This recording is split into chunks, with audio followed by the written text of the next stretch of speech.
Baraza la madiwani la halmashauri ya wilaya ya Meatu limeketi hii leo katika kupokea taarifa za kata 29 ambazo zinaunda wilaya hii ya Meatu, ikiwa ni majimbo mawili, jimbo la Meatu pamoja na jimbo la Kisesa.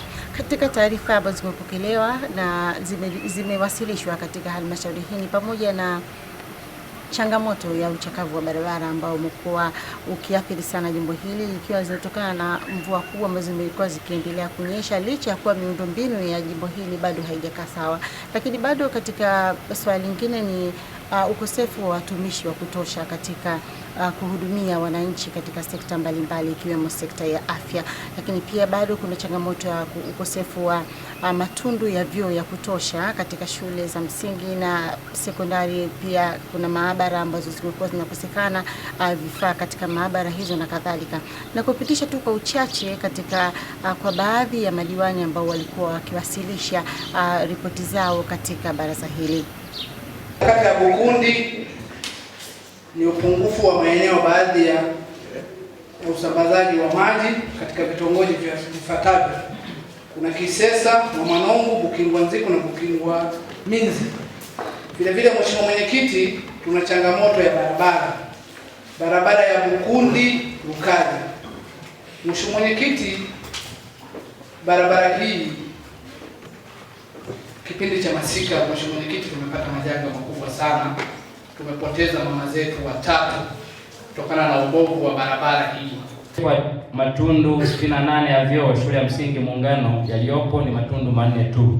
Unaweza ukaona Mheshimiwa Mwenyekiti, tunao idadi ya wanafunzi 1446, lakini matundu yanayotumika ni matundu 4 tu, na matundu haya yalijengwa kwa nguvu za wananchi.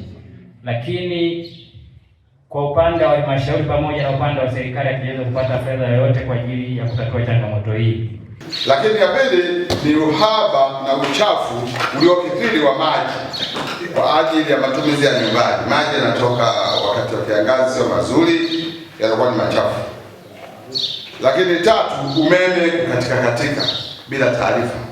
Katika majumuisho baada ya kukamilika kwa uwasilishaji wa ripoti hizi, mwenyekiti wa halmashauri hii ya wilaya Meatu Anthony Filipo aliweza kusisitiza katika kutoa maelekezo kwa TARURA kuweza kurekebisha basi barabara hizi, ukizingatia mabadiliko ya tabia ya nchi yamesababisha kuwepo kwa mvua nyingi ambazo zimekuwa zikiathiri sana barabara hizi ambazo nyingi si za kiwango cha lami. Mabadiliko ya tabia nchi, kwamba mwaka huu tumepata mvua ambazo zimeenda juu ya kiwango.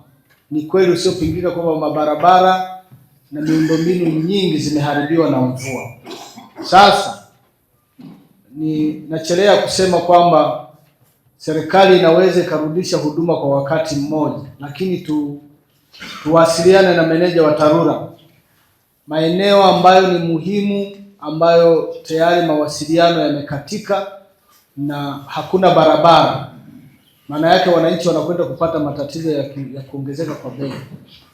Ukichangia tatizo linalolikumba dunia la vita ya Israeli, Marekani na Iran, kupanda kwa bei ya mafuta, alafu jumlisha namba 2, kukatika kwa miundombinu katika vijiji vyetu, ni kwamba mzigo mzito mwananchi yule anakwenda kuubeba. Sasa kutoka hapa katika halmashauri ya wilaya ya Meatu, mimi ni Sara Almasi, Jambo FM.